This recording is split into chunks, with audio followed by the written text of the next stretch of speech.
नमस्ते। आज के इस दिलचस्प विश्लेषण में आपका स्वागत है। आज हम कुछ ऐसी कमाल की पंक्तियों की गहराई में गोता लगाने वाले हैं जो शुरू तो एक बहुत ही साधारण से शारीरिक एहसास से होती हैं, लेकिन धीरे-धीरे एक असीम आध्यात्मिक चरम तक पहुंच जाती हैं।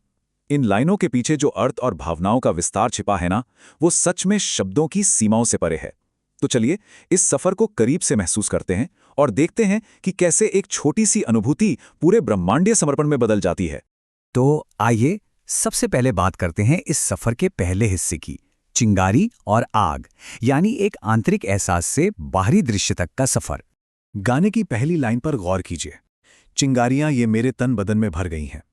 देखिए, किसी भी बड़े आध्यात्मिक सफर की शुरुआत कोई बहुत बड़े धमाके से नहीं होती।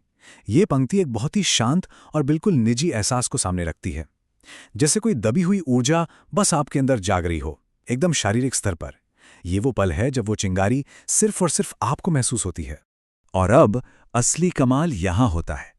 देखिए कैसे बात अंदर से अचानक बाहर पहुंच जाती है। जब तन बदन की उस अंदरूनी छुअन को सीधे देखूं जहां भी मैं से जोड़ा जाता है, तो सोचिए क्या होता होगा। जो चिंगारी अभी सिर्फ आपके अंदर थी, उसने अचानक से आपकी पूरी दुनिया को घेर लिया है। नजरिया बिल्कुल बदल चुका है।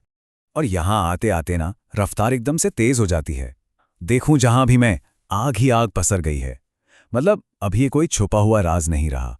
जो सिर्फ एक शारीरिक एहसास था, वो अब एक ऐसी आग बन चुका है जो पूरी तरह काबू से बाहर है। जिधर देखिए बस वही रोशनी है और वही तपन। अब आते हैं दूसरे हिस्से पर। देखते हैं कि ये बाहरी आग अंदर जाकर 3 मजबूत स्तंभों में कैसे बदलती है: प्रकाश, भक्ति और प्रेम। अब जरा इस बनावट को देखिए। ये सच में किसी काव्यात्मक गणित से कम नहीं है। जो आग बाहर बेकाबू लग रही थी, वो अंदर जाकर एकदम सुव्यवस्थित हो जाती है। बाहर की चीजों का अंदर के सच से एकदम सटीक मिलान किया गया है। रोशनी बदल जाती है नूर में, बंदगी बन जाती है गरूर, और आशिकी सीधे रूह बन जाती है। क्या गजब का कायापलट है ना? यहां एक बहुत ही दिलचस्प बात नोटिस करने वाली है। बंदगी यानी पूरी तरह से समर्पण। आमतौर पर हम सोचते हैं कि समर्पण इंसान को झुका देता है, लेकिन यहां इसे गुरूर यानी गर्व कहा गया है। इसका सीधा सा मतलब यह है कि सच्ची भक्ति इंसान को कमजोर नहीं करती, बल्कि उसे एक असीम आत्मसम्मान और आध्यात्मिक गौरव से भर देती है। उसी तरह इस आग के फैलने को अब एक नया ईश्वरीय अर्थ दे दिया गया है। जो पहले सिर्फ एक सामान्य रोशनी थी, वो अब नूर यानी एक अलौकिक चमक बन चुकी है। ये इस बात का साफ इशारा है कि जो चिंगारी शरीर से शुरू हुई थी, वो अब पूरी तरह से आध्यात्मिक हो चुकी है। अब ये आग बाहर दुनिया में नहीं, बल्कि चेतना की गहरे स्तर पर जल रही है।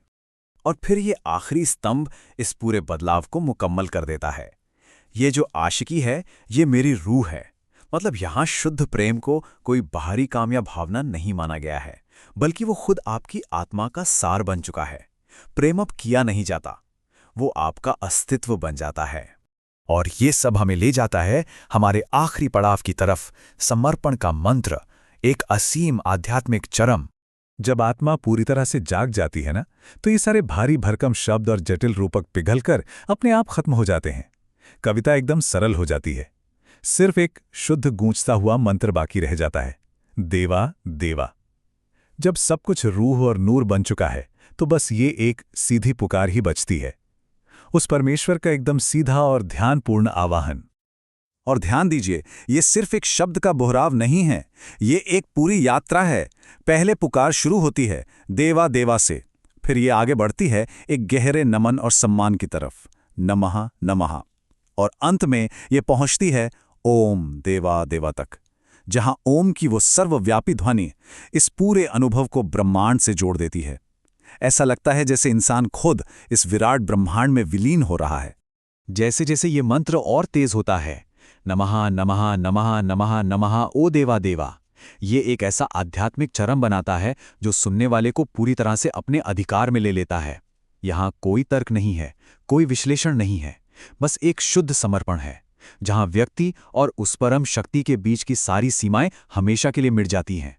तो जैसे ही ये मंत्र गूंजकर शांत होता है, ये हमारे जहन में एक बहुत ही गहरा सवाल छोड़ जाता है। क्या इतना विशाल, इतना बड़ा ब्रह्मांडीय समर्पण सच में एक छोटी सी शारीरिक चिंगारी से ही शुरू होता है? क्या तन बदन की वो पहली छुअन ही अंततः उस अनंत नूर का दरवाजा खोलती है। इस पूरी यात्रा को महसूस करने के बाद तो सत्यशाली ही प्रतीत होता है। आप क्या सोचते हैं? इस पर विचार जरूर कीजिएगा।